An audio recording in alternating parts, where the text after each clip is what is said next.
ওম শান্তি। আজ 11 মার্চ 2026 আমরা সবাই বাবার অমূল্য মধুর মহাবাক্য শুনব। ওম শান্তি। মিষ্টি বাচ্চারা, ইয়াদের যাত্রার রেস করো তো পূর্ণ আত্মা হয়ে যাবে, স্বর্গের বাদশাহী পেয়ে যাবে। আজকের মুরলি থেকে প্রশ্ন: ব্রাহ্মণ জীবনে যদি অতীন্দ্রিয় সুখের অনুভব না হয় তো কি বোঝা উচিত? উত্তর: অবশ্যই সূক্ষ্ম কোনো না কোনো পাপ হয়। দেহ অভিমানে থাকার কারণেই পাপ হয়, যার কারণে ওই সুখের অনুভূতি করতে পারো না। নিজেকে গোপী বুঝেও অতীন্দ্রিয় সুখের অনুভব হয় না, অবশ্যই কোনো ভুল হয়। এই জন্য বাবাকে সত্যি বলে শ্রীমত নিতে থাকো। ওম শান্তি। নিরাকার ভগবানুবাচ। নিরাকার ভগবান বলাই হয় শিবকে। ওনার অনেক নাম ভক্তিমার্গে রাখা হয়, অনেক নাম আছে, তাই তো এত বিস্তার। বাবা নিজে এসে বলে, হে বাচ্চা, আমি তোমাদের বাবা শিব, আমাকেই তোমরা মনে করে এসেছো। হে পতিত পাবন, নাম তো অবশ্যই একটাই হবে, অনেক নাম চলতে পারে না। শিবায় নম বলে তো একটাই নাম হলো শিব। রচয়িতাও একজন হয়, অনেক নাম হলে তো অসুবিধা হবে। যেমন তোমার নাম পুষ্পা, তার বদলে তোমাকে শিলা বলা হয়, তাহলে তুমি কি রেসপন্ড করবে? না, ভাববে অন্য কাউকে ডাকছে। এখানেও এমন কথা হয়ে গেছে, ওনার নাম একটা, কিন্তু ভক্তিমার্গ হওয়ার কারণে অনেক মন্দির বানানোর কারণে নানা রকমের নাম রেখে দিয়েছে, না হলে নাম প্রত্যেকের একটাই হয়। গঙ্গা নদীকে যমুনা নদী বলবো না, যে কোনো জিনিসের একটা নামই প্রসিদ্ধ হয়। এই শিব নামও প্রসিদ্ধ আছে, শিবায় নম বলা হয়। ব্রহ্মা দেবতায় নম, বিষ্ণু দেবতা, তারপর বলে শিব পরমাত্মায় নম, কারণ উনি হলেন উঁচু থেকে উঁচু। মানুষের বুদ্ধিতে থাকে যে উঁচু থেকে উঁচু নিরাকারকে বলা হয়, ওনার নাম একটাই হয়। ব্রহ্মাকে ব্রহ্মা, বিষ্ণুকে বিষ্ণুই বলবো। অনেক নাম রাখলে ঝামেলা হয়ে যাবে, রেসপন্ডও করবে না, আর না ওনার রূপকেও জানে। বাবা বাচ্চাদের কাছে এসে কথা বলে, শিবায় নম বলো তো একটা নামই ঠিক আছে। শিব শঙ্কর বলাটাও ভুল হয়ে যায়। শিব আর শঙ্কর নাম আলাদা, যেমন লক্ষ্মীনারায়ণ নাম আলাদা আলাদা হয়। ওখানে নারায়ণকে তো লক্ষ্মীনারায়ণ বলবো না। আজকাল তো নিজেদের ওপর দুটো দুটো নাম রেখে দেয়, দেবতাদের এমন ডবল নাম রাখে না। রাধার আলাদা, শ্রীকৃষ্ণের আলাদা, এখানে তো একজনার নাম রাধাকৃষ্ণ, লক্ষ্মীনারায়ণ রেখে দেয়। বাবা বসে বোঝায় ক্রিয়েটার একজনই হয়, ওনার নামও একটা হয়, ওনাকেই জানতে হবে। বলে আত্মা একটা স্টারের মতো, ভুরুর মাঝখানে চমকানো তারার মতো। তারপর বলে আত্মা সো পরমাত্মা। তো পরমাত্মাও স্টার হলো, তাই না? এমন নয় যে আত্মা ছোট বা বড় হয়, কথা একদম সোজা। বাবা বলে তোমরা ডাকতে যে হে পতিত পাবন এসো, কিন্তু ও পাবন কিভাবে বানায় এটা কেউ জানে না। গঙ্গাকে পতিত পাবনই ভেবে নেয়। পতিত পাবন তো এক বাবাই হয়। বাবা বলে আমি আগেও বলেছিলাম, মনমনা ভব মামে কম ইয়াদ করো, শুধু নাম বদলে দিয়েছে। বাচ্চারা বোঝে যে বাবাকে ইয়াদ করলে বর্ষা আন্ডারস্টুড হয়, মনমনা ভব বলারও দরকার হয় না, কিন্তু একদমই বাবাকে আর বর্ষাকে ভুলে গেছে। এই জন্য বলি বাবাকে আর বর্ষাকে মনে করো। বাবা হলো স্বর্গের রচয়িতা, তো অবশ্যই বাবাকে মনে করলে স্বর্গের বাদশাহী পাওয়া যাবে। বাচ্চা জন্মাবে তো বাবা বলবে ওয়ারিস এসে গেছে। মেয়েদের জন্য এমন বলে না। তোমরা তো সবাই হলে বাচ্চা আত্মা, একটা স্টারের মতো। আত্মা এত সূক্ষ্ম জিনিস যে এই চোখ দিয়ে দেখা যায় না। হ্যাঁ, ওকে দিব্য দৃষ্টি দ্বারা দেখা যেতে পারে। কেন? কারণ অব্যক্ত জিনিস হয়। দিব্য দৃষ্টিতে চৈতন্য দেখা যায়, আবার হারিয়েও যায়। কিছুই তো পাওয়া যায় না, শুধু খুশি হয়ে যায়। একে বলে ভক্তির অল্প সুখ। এটা হলো ভক্তির ফল। যে অনেক ভক্তি করেছে সে অটোমেটিক্যালি কায়দা অনুসারে জ্ঞান থেকে ফল পেয়ে যায়। ব্রহ্মা আর বিষ্ণু একসাথে দেখায়, ব্রহ্মা সো বিষ্ণু, ভক্তির ফল বিষ্ণুর রূপে পাওয়া যাচ্ছে। রাজাইর বিষ্ণু বা শ্রীকৃষ্ণের সাক্ষাৎকার তো অনেক করেছো, কিন্তু বোঝা যায় যে ভিন্ন ভিন্ন নাম রূপে ভক্তি করেছে। সাক্ষাৎকারকে যোগ বা জ্ঞান বলা যায় না। নধা ভক্তিতে সাক্ষাৎকার হয়েছে, এমন সাক্ষাৎকার যদি নাও হয় তাতেও কোনো ব্যাপার না। অবজেক্ট হলোই মানুষ থেকে দেবতা হওয়ার। তোমরা দেবী দেবতা ধর্মের হও। বাকি পুরুষার্থ করানোর জন্য বাবা শুধু বলে অন্যদের সঙ্গে বুদ্ধিযোগ সরাও, দেহ থেকেও সরাও আর বাবাকে ইয়াদ করো। যেমন আশিক মাসুক কাজ করতে থাকে কিন্তু মন মাসুকের সাথে লেগে থাকে। বাবাও বলে মা মে কম ইয়াদ করো, কিন্তু তাও বুদ্ধি অন্যদিকে পালিয়ে যায়।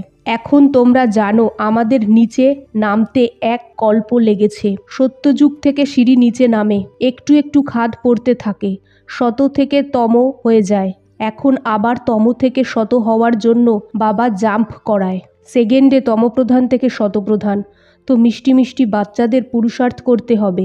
বাবা তো শিক্ষা দিতেই থাকে।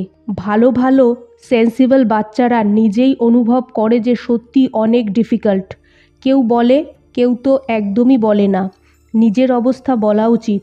বাবাকে মনেই করো না, তাহলে বর্ষা কিভাবে পাবে? কায়দা মতো ইয়াদ করে না, ভাবে যে আমরা তো শিব বাবারই। ইয়াদ না করার কারণে পড়ে যায়। বাবাকে নিরন্তর ইয়াদ করলে খাদ বেরিয়ে যাবে। অ্যাটেনশন দিতে হবে। যতক্ষণ শরীর আছে ততক্ষণ পুরুষার্থ চলতে থাকবে। বুদ্ধিও বলে যে ইয়াদ একটু পরপরই ভুলে যাই। এই যোগবল দ্বারা তোমরা বাদশাহী প্রাপ্ত করো।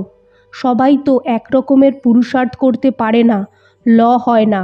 রেসেও একটু পার্থক্য হয়েই যায়। নাম্বার 1 তারপর প্লাস হয়ে যায়। এখানেও বাচ্চাদের রেস হয়। মুখ্য কথাটাই হলো ইয়াদ করার, মনে করার। এটা তো বোঝো যে আমরা পাপ আত্মা থেকে পূর্ণ আত্মা হই। বাবা ডাইরেকশন দিয়েছে, এখন পাপ করলে সেটা 100 গুণ হয়ে যাবে। অনেকে আছে যারা পাপ করে কিন্তু বলে না, তারপর বৃদ্ধি হতে থাকে, তারপর শেষে ফেল হয়ে যায়। শোনাতে লজ্জা লাগে, সত্যি না বলে নিজেকে ফাঁকি দেয়। কারো কারো ভয় লাগে যে বাবা আমার এই কথা শুনবে তো কি বলবে। কেউ কেউ তো ছোট ভুল করেও শোনাতে এসে যায়, কিন্তু বাবা ওদের বলে বড় বড় ভুল তো অনেক ভালো ভালো বাচ্চারা করে।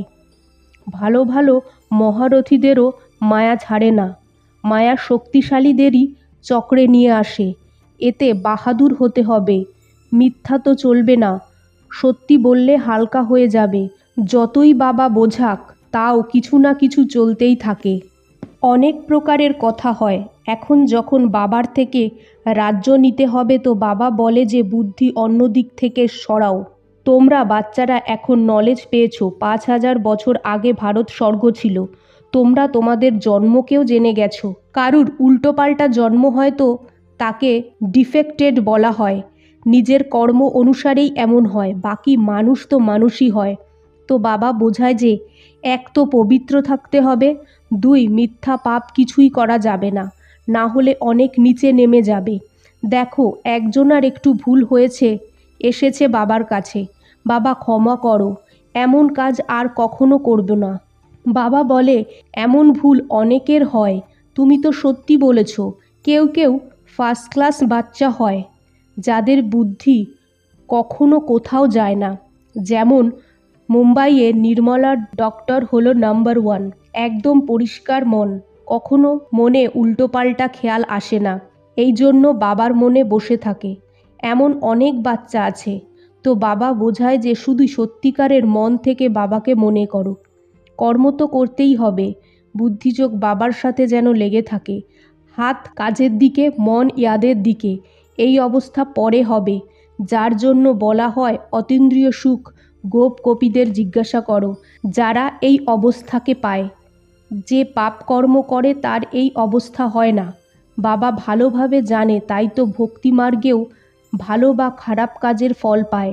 দেয় তো বাবাই, তাই না? কেউ কাউকে দুঃখ দেবে তো দুঃখই ভোগ করবে। যেমন কর্ম করবে তো ভুগতেও হবে। এখানে তো বাবা নিজে হাজির হয়ে বোঝায়, তাও গভর্নমেন্ট হয়। ধর্মরাজ তো আমার সাথে, তাই না? এই সময় আমার কাছে কিছুই লুকিও না। আমরা শিব বাবার থেকে মনের ভিতরে ক্ষমা চেয়ে নিই, কিছুই ক্ষমা হবে না।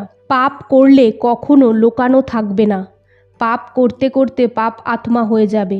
ভাগ্যে নেই তো এমনই হবে। রেজিস্টার খারাপ হয়ে যাবে। একবার মিথ্যে বলে সত্যি বলে না। বোঝা যাবে যে এমন কাজ করতেই থাকবে।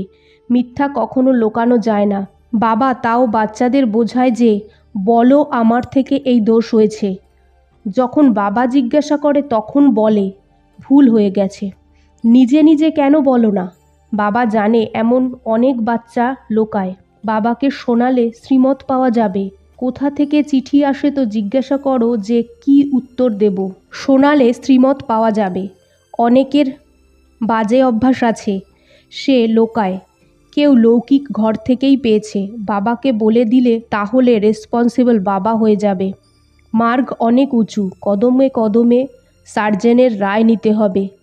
বাবা শিক্ষা দেয় যে এমন এমন চিঠি লেখো তো তীর লাগবে। কিন্তু দেহ অভিমান অনেকের আছে, শ্রীমতে না চলার কারণে নিজের খাতা খারাপ করে ফেলে।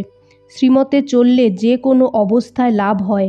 রাস্তা কত সোজা, শুধু ইয়াদ করলেই তোমরা বিশ্বের মালিক হবে। বুড়িদের বলে শুধু বাবা আর বর্ষাকে মনে করো, প্রজা বানাবে না তো রাজা রানী হতে পারবে না। তাও যে লোকাবেশে কিভাবে উঁচু পথ পাবে? বাবার কাজ হলো বোঝানো, যে কেউ যেন এমন না বলে যে আমি জানতামই না।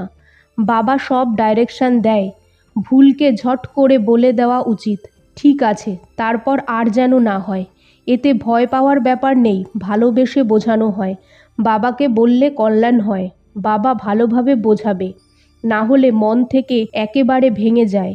ব্রহ্মা বাবার মন থেকে চলে যাবে তো শিব বাবার মন থেকেও চলে যাবে। এমন নয় যে আমরা ডাইরেক্ট নিতে পারবো, কিছুই পাবে না। যত বোঝানো হয় যে বাবাকে ইয়াদ করো, তত বুদ্ধি বাইরের দিকে ছুটে বেড়ায়। এই সব কথা বাবা ডাইরেক্ট বসে বোঝায়, যার থেকে পরে শাস্ত্র তৈরি হয়। এর মধ্যে গীতাই ভারতের সর্বোত্তম শাস্ত্র। গাওয়াও হয় যে সর্বশাস্ত্র শিরোমণি গীতা, যেটা ভগবান গেয়েছে। বাকি সব ধর্ম তো পরে আসে। গীতা হলো মাতা পিতা, বাকি সব হলো বাচ্চা। গীতাতেই ভগবানুবাচ আছে। শ্রীকৃষ্ণকে তো দৈবী সম্প্রদায়ের বলবো। দেবতা তো শুধু ব্রহ্মা বিষ্ণু শঙ্কর হয়, ভগবান তো দেবতাদের থেকে উঁচু হয়। ব্রহ্মা বিষ্ণু শঙ্কর এই তিনজনকে রচনা করে এই শিব। একদম ক্লিয়ার। ব্রহ্মা দ্বারা স্থাপনা, এমন তো কখনো বলে না যে শ্রীকৃষ্ণ দ্বারা স্থাপনা। ব্রহ্মার রূপ দেখিয়েছে, কারণ স্থাপনা বিষ্ণুপুরীর। এই ছবি তো মনে গেঁথে যাওয়া উচিত। আমরা শিব বাবার থেকে এনার দ্বারা বর্ষা নেই। বাবা ছাড়া দাদের বর্ষা পাওয়া যাবে না। যখন কারো সাথে দেখা করো তো বলো যে বাবা বলে মা মে কম ইয়াদ করো। আচ্ছা, মিষ্টি মিষ্টি সিকিলা দে বাচ্চা প্রতি মাত পিতা বাপ দাদার ইয়াদ প্যার আর গুড মর্নিং। আজকের ধারণা 1, মঞ্জিল অনেক উঁচু, এই জন্য কদমে কদমে সার্জেনের রায় নিতে হবে। শ্রীমতে চললেই ফায়দা হবে, বাবার থেকে কিছুই লুকিও না। 2, দেহ আর দেহধারীদের থেকে বুদ্ধির যোগ সরিয়ে এক বাবার সাথে লাগাতে হবে। কর্ম করতে করতে এক বাবার ইয়াদে থাকার পুরুষার্থ করতে হবে। আজকের বাপদাদার মধুর বরদান, সদা একরস সম্পন্ন মুডে থাকা বাচ্চারা পুরুষার্থী সো প্রালব্ধি স্বরূপ ভব। বাপদাদা বতন থেকে দেখে যে অনেক বাচ্চার মুড খুব বদলায়। কখনো আশ্চর্য হওয়ার মুড, কখনো কোশ্চেন মার্কের মুড, কখনো কনফিউশনের মুড, কখনো টেনশন, কখনো অ্যাটেনশনের দোলনা। কিন্তু সঙ্গম যুগ প্রালব্ধের যুগ। এই জন্য যেটা বাবার গুণ সেটাই বাচ্চার, যেটা বাবার স্টেজ ওটাই বাচ্চাদের স্টেজ। এটাই হলো সঙ্গম যুগের প্রালব্ধ।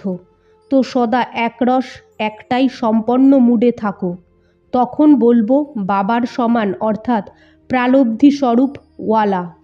আজকের স্লোগান, বাপদাদার হাতে বুদ্ধিরূপী হাত রাখো তো পরীক্ষারূপী সাগরে দুলবে না। ওম শান্তি।